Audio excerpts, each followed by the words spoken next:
Cynthia Belasari, NIM 17160021 dari Prodi D3 Kebidanan.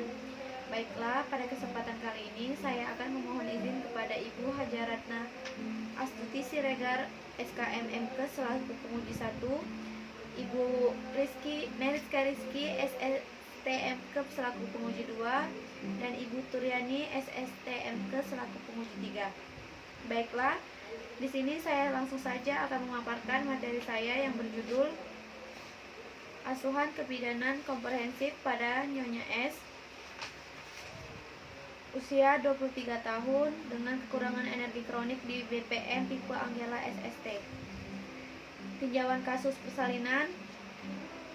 Nama Nyonya S, umur 23 tahun, agama Islam, suku bangsa Indonesia, pendidikan SMA, pekerjaan IRT, alamatnya Dusun 2, Kecamatan Rambangmiru, Kabupaten Muara Enim. Ibu datang ingin memeriksakan kehamilannya yang mengaku hamil anak pertama pada usia cukup bulan, perut sakit sejak pukul 4.20 waktu Indonesia bagian Barat, semakin kuat setiap 3-4 menit, mengeluarkan tanda dari kemaluan, darah bercampur lendir yang bertambah banyak dan gerak anak kuat. Keadaan umum baik, kesadaran komposmentis, BB sebelum hamil 37, BB sekarang 51. TB-nya 149 cm, tekanan darahnya 110/70 mmHg, nadinya 84 kali per menit, respirasinya 22 kali per menit, suhunya 36 Celcius, lilahnya 22, pembukaannya 7 cm.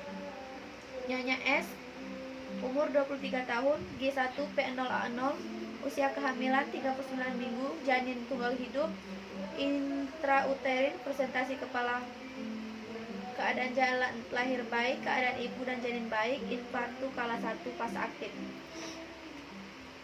1. Menjelaskan hasil pemeriksaan dan asuhan yang diberikan. 2. Menjelaskan pemeriksaan dalam. 3. Menjelaskan asuhan kala 1, 2, 3, dan 4. 4. Menjelaskan asuhan sayang ibu. 5. Menjelaskan asuhan BBL. 6. Menjelaskan pencegahan infeksi. Dan 7. Mendokumentasikan tinjauan kasus BBL. Nama bayi Nyonya S, tanggal lahir 27 Mei 2020 pada pukul 17.30 waktu Indonesia bagian Barat, jenis kelaminnya perempuan, alamat Dusun 2, Kecamatan Rambangmiru, Kabupaten Muara Enim. Subjeknya ibu bayi mengatakan melahirkan bayinya pada tanggal 27 Mei 2020 jam 17.30 waktu Indonesia bagian Barat, jenis kelamin perempuan, bayi belum BAK dan BAB, pernapasan 45 kali per menit, nadi 133 kali per menit, dan suhu 36,7 Celcius. Bayi Nyonya S, neonatus cukup bulan, sesuai masa kehamilan usia 8 jam. 1. Melakukan observasi keadaan umum dan tanda-tanda vital. 2. Menjelaskan kepada ibu tentang kontak kulit. 3. Memberitahu ibu menyusui bayinya sesering mungkin dan on med serta hanya memberikan ASI saja selama 6 bulan. Memberikan ibu cara mencegah agar bayi tidak gumoh atau muntah dengan menyendawa bayi dengan cara menepuk-nepuk punggung bayi dan posisi kepala bayi lebih tinggi dari tubuh selesai disusui. Memberitahu ibu cara merawat tali pusat yang baik dan benar. Mengajarkan ibu untuk mengantarkan bayinya ke puskesmas atau posyandu agar bayinya bisa mendapatkan imunisasi lanjutan. Semuanya bertujuan untuk mencegah bayi dari penyakit. Lalu memberitahu ibu tanda-tanda bahaya pada bayi, memberitahu ibu untuk menjaga kebersihan diri bayi dan mengganti pakaian bayi setiap kali basah, serta memandikan bayi pada pagi dan sore hari, lalu melakukan pendokumentasian. Tinjauan kasus masa nipas. Nama Nyonya S, umur 23 tahun, agama Islam, suku bangsa Indonesia, pendidikan SMA, pekerjaan IRT, alamat Dusun 2, Kecamatan Rambangmiru, Kabupaten Muara Enim. Ibu mengatakan sudah berkurang rasa cemasnya setelah mengetahui perubahan yang terjadi pada masa nipas. Keadaan umumnya baik, kesadaran komposmentis, BB sebelum hamil 37 dan BB sekarang 51 kilo. TB-nya 146, tekanan darahnya 120/70 mmHg, nadinya 84 kali per menit, respirasinya 22 kali per menit, suhunya 36 Celcius. Luka bekas operasinya tidak ada, kontraksi uterusnya positif, kandung kemihnya kosong. Nyonya S, usia 23 tahun, G1 P1A0 H1, postpartum 6 jam. memberitahu hasil pemeriksaan bahwa keadaan ibu dan bayi baik, menjelaskan kepada ibu cara perawatan tali lupa jahitan, memberikan KIE kepada ibu tentang tanda-tanda bahaya masa nifas, menjelaskan kepada ibu tentang perawatan payudara selama menyusui bayinya, lalu menganjurkan ibu untuk tetap memberikan ASI eksklusif. Tinjauan kasus KB, nama Nyonya S, umur 23 tahun, agama Islam, suku bangsa Indonesia, pendidikan SMA, pekerjaan di RT, dan alamatnya di Dusun 2, Kecamatan Mangunmiru, Kabupaten Muara Enim. Ibu mengatakan ingin melakukan keluarga berencana untuk memberi jarak pada anak selanjutnya. Tetapi ibu belum mengetahui jenis KB sesuai untuk kondisinya saat ini.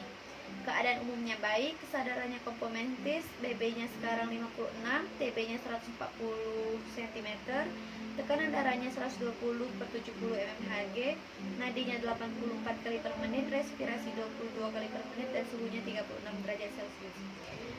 Nyonya S, G1 P1A0H1, umur 23 tahun, ingin melakukan KB suntik 1 bulan.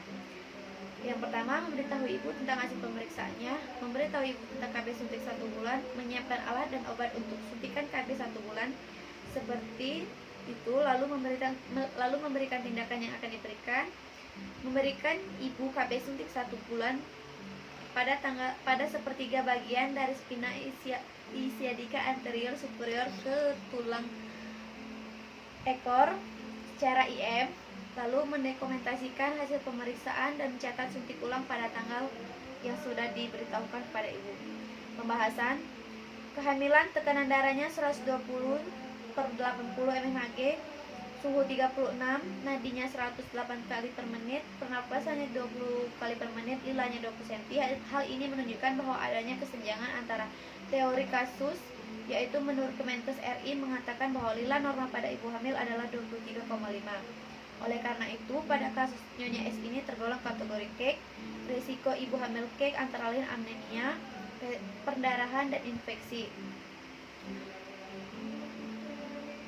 Lalu, pada kasus Nyonya ini didapatkan hasil pemeriksaan HB-nya 12 gram persen. Hal ini penulis tidak menemukan kesenjangan antara teori dan kasus karena di mana teori menurut Manuaba DKK 2010 derajat anemia pada ibu hamil normalnya 11 gram persen, anemia ringan 9-10 gram persen, anemia sedang 7-8%, dan anemia berat kurang dari 7 gram persen. Persalinan, ibu melahirkan pada tanggal 27 Mei di BPM tipe Angela SST didampingi oleh suami sesuai dengan perencanaan persalinan sebelumnya. Nyonya S mengatakan bahwa ibu ingin melahirkan, sakit perut bagian bawah, menjalar ke pinggang yang hilang lalu muncul, dan ketika ada pengeluaran darah. Usia kehamilan Nyonya S pada saat ini 39 minggu. Hal ini sesuai antara teori dan kasus, di mana teori Walyani 2015 menyebutkan persalinan merupakan proses pengeluaran janin yang terjadi pada kehamilan cukup bulan 37-42 minggu. Lahir spontan dengan presentasi kepala bagian belakang yang berlangsung selama 11 jam.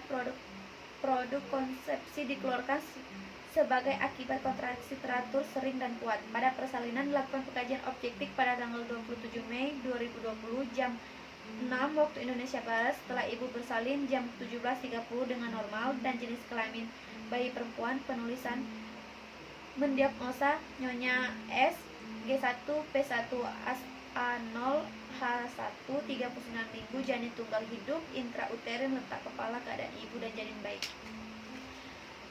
Baiklah, sekian pemaparan presentasi dari saya. Jika ada salah kata, saya mohon maaf. Saya akhiri. Wabillahi taufiq wal hidayah. Wassalamualaikum warahmatullahi wabarakatuh.